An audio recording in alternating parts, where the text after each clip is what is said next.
Boa noite, telespectadores. No nosso Saúde e Longevidade de hoje, recebemos aqui em nosso estúdio o Dr. Pedro Pablo Komlos, médico angiologista e cirurgião vascular, que vai bater um papo aqui com a gente e nos dizer sobre o conceito dele de saúde e longevidade, entre outras informações que a gente sempre aproveita para explorar com ele aqui um pouquinho, trazendo as dicas para os nossos telespectadores. Não é, Pablo? Tudo bem? Tudo bem, Eliane. Boa noite.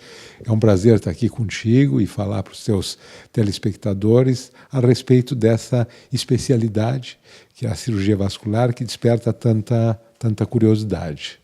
É verdade, e a gente também te convidou porque eu sei que recentemente estiveste em Dublin participando de congressos que trazem novidades, e agora está pertinho aí também do congresso regional, né, de cirurgia vascular, que tu estás aí organizando, enfim, né, junto com uma grande equipe, e certamente tem coisas novas ou mesmo a ratificação daquilo que sempre foi bom e provavelmente continue sendo bom, né? Alguns conceitos talvez que permanecem ao longo dos anos, conforme tu nos disseste aí num outro programa, não é? Então, eu acho que o grande avanço da medicina não são descobertas bombásticas, surpreendentes, que não aparecem mais. Com toda a comunicação midiática, as novidades não surgem da noite para o dia. Mas é a ampliação das opções que a gente dispõe para, enfim, atender às necessidades das pessoas. E isso é uma coisa interessante. Antigamente, falando-se daquilo que é mais popular, daquilo que desperta a maior curiosidade, são as varizes. Antigamente, os tratamentos eram extremamente limitados. Hoje, as pessoas dispõem de uma variedade muito grande de possibilidades que serão usadas da melhor maneira possível diante das necessidades de cada um. Só por curiosidade, isso não está ainda em uso no Brasil, porque é uma coisa ainda em experimentação e muito cara, mas se pode hoje em dia tratar varizes com super bonder. Não é exatamente com o nome de super bonder, eu não estou fazendo... Por favor, não façam isso, né? Não estou fazendo merchandising para cola, mas é o cianoacrilato, é a mesma substância que é injetada de maneira medicinal dentro de determinadas veias e as veias desaparecem. Quem sabe seja uma alternativa para o futuro. Então, quando surgem tantas coisas que vão melhorando cada vez mais a qualidade de vida das pessoas. E o nosso programa visa trazer essas informações para que as pessoas possam viver melhor, porque estão vivendo, de fato, muito mais tempo de vida, muito mais anos do que viviam até um tempo atrás, não é? E a gente percebe, doutor Pablo, que como a gente via, não é, pessoas com mais idade com aquelas varizes horríveis nas pernas e não se fazia nada, não tinha muito que se fazer além da tradicional cirurgia, que nem sempre era acessível a todos. Hoje a gente não vê mais casos extremos assim tão frequentemente, porque as pessoas estão se habituando, tendo conhecimento e também se beneficiando dos tratamentos que hoje são muito mais simples do que antigamente, não é? É verdade. Na semana que vem, tu comentaste agora há pouco, eu tô organizando um congresso regional, mas que ao mesmo tempo é um congresso do Fórum Venoso Latino-Americano, uma sociedade internacional, e vem muitos convidados de fora. Um dos quais é o sujeito, é o médico, é o colega que inventou a espuma moderna. É um espanhol de Barcelona e ele criou o conceito da espuma, que é uma substância que, injetada nas veias, pode substituir a cirurgia. Não é exatamente um procedimento cosmético, estético, mas ajudou muito a reduzir essa enorme fila de espera da Previdência Pública e das pessoas acima de determinadas idades que já não se animariam a fazer uma cirurgia ou por problemas de saúde que impediriam a realização da cirurgia. Por exemplo, na Santa Casa, lá no serviço da faculdade, nós tínhamos uma lista de espera para a cirurgia de varizes, Eliane, que chegava a 2 anos e meio. para que a pessoa, depois de inscrita, depois de atendida, fosse submetida ao procedimento cirúrgico. Com a espuma, esta lista de espera reduziu hoje para 3 meses, incluindo toda a preparação com exames pré-operatórios, ou seja, não tem mais espera. Olha só que maravilha, hein? E não é à toa que tinha tanta espera, claro, devido à não possibilidade de tratamentos assim mais rápidos, econômicos, efetivos, inclusive, né, pelo que tu me falaste em outra ocasião, mas também porque assim, ó, muitas pessoas têm varizes, né? E até te perguntaria, de cada 10 pessoas, mulheres, quantas hoje tem assim uma média de quantas têm varizes entre cada 10? Tem. É assim. A saúde pública brasileira, principalmente nos bons e grandes centros, por mais que se conteste, ela ainda é bastante eficiente. Consideremos, por exemplo, Novo Hamburgo. Então, aqui nós temos diversos planos de saúde, que abrangem a boa parte da população trabalhadora. A saúde pública, por mais difícil que seja atender essa enorme população brasileira, a saúde pública, o paciente é encaminhado para a UPA e a UPA, ou o posto de saúde, o que seja, encaminha para os hospitais de destino. E as pessoas são atendidas, as pessoas são vistas, as pessoas são tratadas. Quanto à quantidade de varizes na população em geral, a última diretriz da Sociedade Brasileira de Cirurgia Vascular considerou que 8 em cada 10 mulheres têm alguma manifestação de doença varicosa, sabe? 80% seria essa. Então, assim, vamos baratear essa conta e vamos deixar em 60%. E ainda é uma proporção enorme. Eu estou falando, claro, de alguma concentração, de alguma possibilidade de doença varicosa. Aquelas varizes mais calibrosas, aquelas que precisam ir para a cirurgia, eu diria que 2 de cada 10. 2 de cada 10. Por que eu digo 2 de cada 10? Além de não estar muito preocupado com a questão do gênero, mas eu estou dizendo isso porque é muito mais frequente a doença varicosa em mulheres do que em homens. Por uma razão muito simples, porque a mulher tem a produção hormonal que tem variações mensais, além de amadurecimento, flutuações, gestações e menopausa. Então, obviamente, a mulher, as veias são sensíveis às variações hormonais e a mulher acaba sendo muito mais propensa às varizes. Então, por isso, né, os homens que nos assistem não se sintam excluídos, ao contrário, são felizardos por ter menos varizes do que as mulheres. Mas, então, 2 em cada 10 mulheres são propensas a ter varizes de tamanho cirúrgico. E qual é a grande importância de se tratar varizes? As pessoas enxergam sob o ponto de vista estético, o que eu já considero uma razão muito considerável. Quer dizer, todo mundo hoje, homens e mulheres, se preocupam com a aparência, com a academia, com a barba, com a depilação, com o cabelo, enfim, todos os detalhes que compõem aquilo que a pessoa quer enxergar em si mesmo. Essas apreciações não são para vender para o mundo, é para se olhar e se gostar. Muito bem. Então, como que pernas depiladas, por exemplo, falando-se nas mulheres, vão estar cheias de varizes? É intolerável. Então, vamos tratá-las. Mas não é por esse ponto de vista que eu gostaria de chamar a atenção das pessoas. As varizes são estruturas inúteis, desnecessárias, que quando surgem também são prejudiciais. Costumam ser genéticas, em 99% dos casos, por conta da transmissão da característica de veias frágeis, que se dilatam com facilidade. Então, elas vão inexoravelmente aparecer.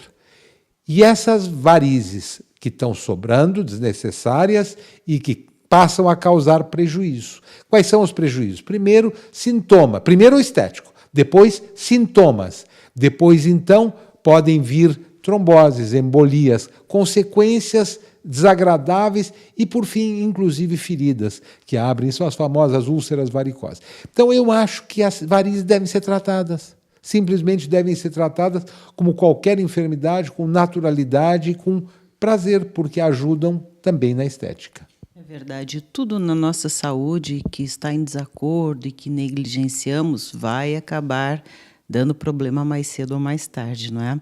Então, a gente está aqui para ajudar você a fazer prevenção, né? Mas a gente vai fazendo um intervalinho e voltamos daqui a pouquinho ainda no nosso bate-papo aqui com o Dr. Pedro Pablo Komlos.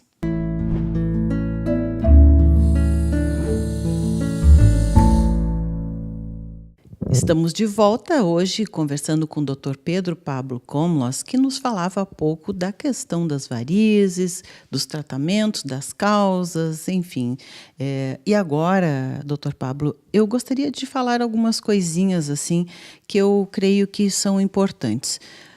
As pessoas, muitas mulheres, não que necessariamente sejam varizes, porque podem ter outras causas, mas a queixa de pernas inchadas é muito frequente no consultório médico, do clínico, do geriatra, do cardiologista e, obviamente, no consultório do cirurgião vascular e angiologista.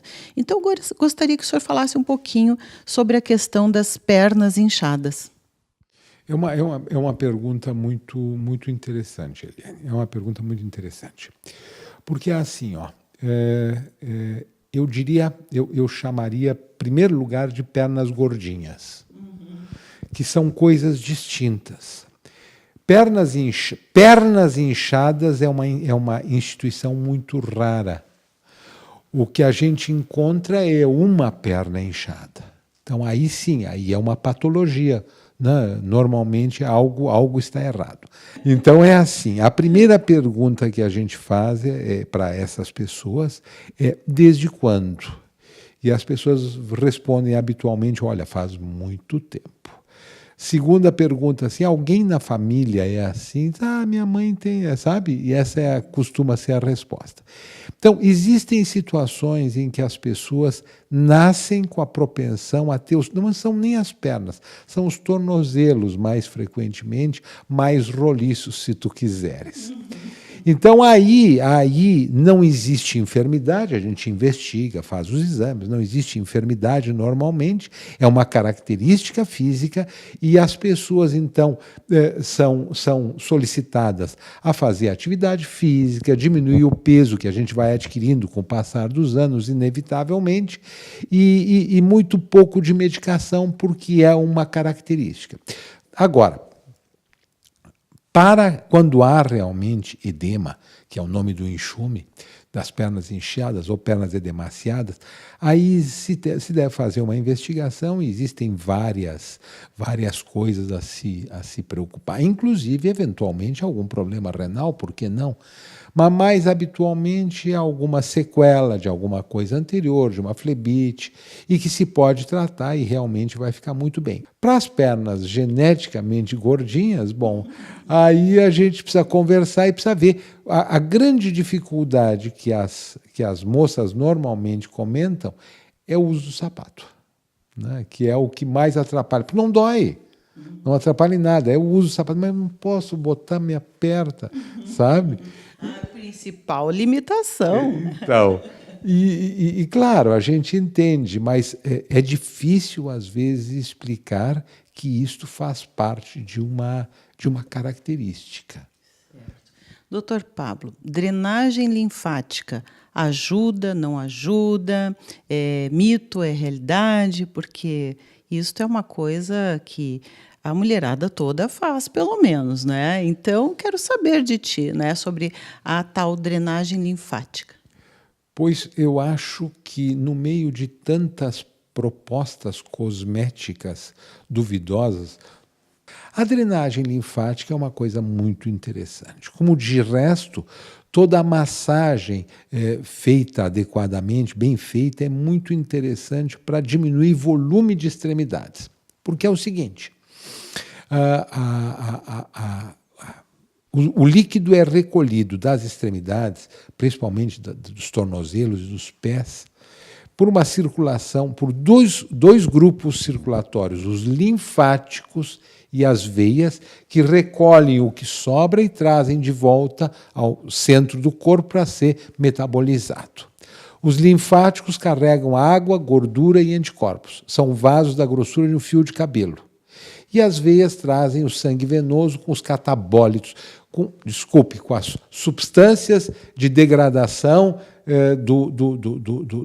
dos músculos do nosso corpo. Pois muito bem, essas estruturas precisam vencer a força da gravidade. Então, tem dificuldade em retornar em determinadas circunstâncias. Se nós colocamos essas extremidades sob uma terapia de massagem ou de retorno estimulado, o que vai acontecer? Vai melhorar a drenagem e vai melhorar o mal-estar, vai melhorar o volume das extremidades. Então, eu acho que drenagem linfática é uma boa opção. Eu só acho que essa drenagem linfática precisa ser recomendada por um terapeuta adequado que consiga fazer a diferenciação daquilo que é um edema por acúmulo de líquido ou que é um edema por algum tipo de obstrução, principalmente aguda, onde a drenagem linfática pode ser até prejudicial por deslocar algum coágulo. Então, há necessidade de uma avaliação por um cirurgião vascular da sua confiança, que vai lançar mão de algum método de investigação, como a ecografia, o ecodoppler, que é uma coisa tão simples, tão elementar de ser feita, e recomendar uma drenagem linfática feita por profissionais adequados, com toda a segurança. Ok. Outra pergunta, doutor Pablo. É bem frequente nós encontrarmos pessoas, principalmente com alguma idade já, que negligenciaram o tratamento das varizes numa época mais precoce, digamos assim, e acabam tendo as úlceras varicosas. Eu quero te perguntar assim, se isto associado a uma pele mais fininha, a pele vai afinando com a idade, vai se tornando mais frágil, mais friável, com menos colágeno. Hidratar, cuidar bem da pele, pode ajudar a prevenir ou não tem nada a ver? Pode haver algum tipo de cuidado com a pele que possa ajudar a pele a não romper tão facilmente? Essa resposta é um pouco complexa, porque ela envolve uma série de coisas. Então, vamos lá. A pele realmente vai se tornando mais sensível com o passar dos anos, e o cuidado dessa pele vai ajudar em todas as enfermidades, em todas as possibilidades. Existe uma situação, depois de uma certa idade, que a pele se rompe com facilidade, fazendo manchas, que depois cicatrizam. Não é ainda a dermatite ocre que tu falaste. Então, o cuidado com a pele sempre é útil e ele se torna mais necessário com o passar dos anos. Então, em relação à pele sem varizes, tudo isso é válido. Porém, o grande problema das úlceras varicosas é a presença das varizes. O nome está dizendo, úlcera varicosa, a presença das varizes. E essas varizes impedem a limpeza dos tecidos. Num primeiro momento, se deposita ferro do sangue. Fica sangue naquela extremidade, no tornozelo, em geral, e ele dissora, usando uma expressão popular, e libera ferro.